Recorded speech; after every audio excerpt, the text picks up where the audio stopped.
پاکستانیوں وہ پانی کا نظام ٹھیک کر کے زراعت میں جدت لا کر آپ کا معیار زندگی بہتر بنا سکتے ہیں، لیکن وہ ایسا نہیں کرتے۔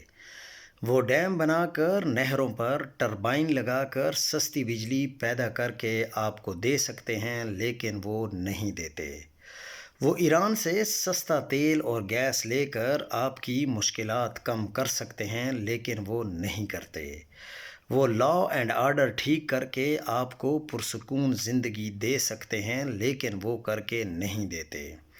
وہ ٹورزم کو بہتر بنا کر اور امن و امان قائم کر کے فی کس آمدنی بڑھا سکتے ہیں، لیکن وہ نہیں بڑھاتے۔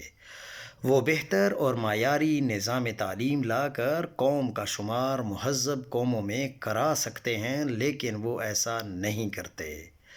وہ غریب اور جہالت کا خاتمہ کر کے ریاست کو خوشحال بنا سکتے ہیں، لیکن وہ نہیں بناتے۔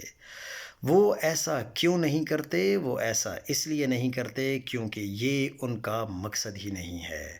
ان کا مقصد صرف اور صرف دولت سمیٹنا ہے، جس کے لیے ضروری ہے کہ عوام کو نان نفقہ کا محتاج رکھا جائے، جس میں فی الحال وہ کامیاب ہیں۔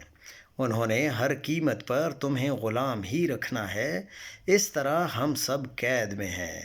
عوام کو ریلیف کیوں نہیں ملتا؟ عوام کی زندگی کیوں نہیں بدلتی؟ کیونکہ غلام کے اتنے ہی حقوق ہوتے ہیں جتنے ہمیں مل رہے ہیں۔ اس سے زیادہ سہولتیں آزاد قوموں کے لیے ہوتی ہیں۔ آپ محنت کر کے اپنا رہن سہن بہتر بنانے کی کوشش کرتے ہیں تو وہ مزید ٹیکسوں کا بوجھ ڈال کر آپ کو پچھلی پوزیشن پر پہنچا دیتے ہیں۔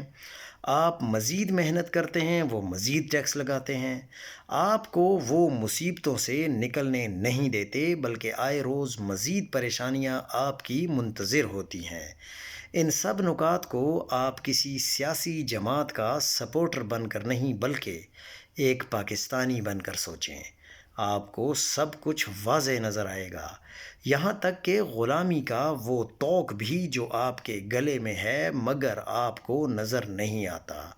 اور اس وہ میں وہ سارے شامل ہیں جو ہمارے اوپر حکمرانی کرتے ہیں۔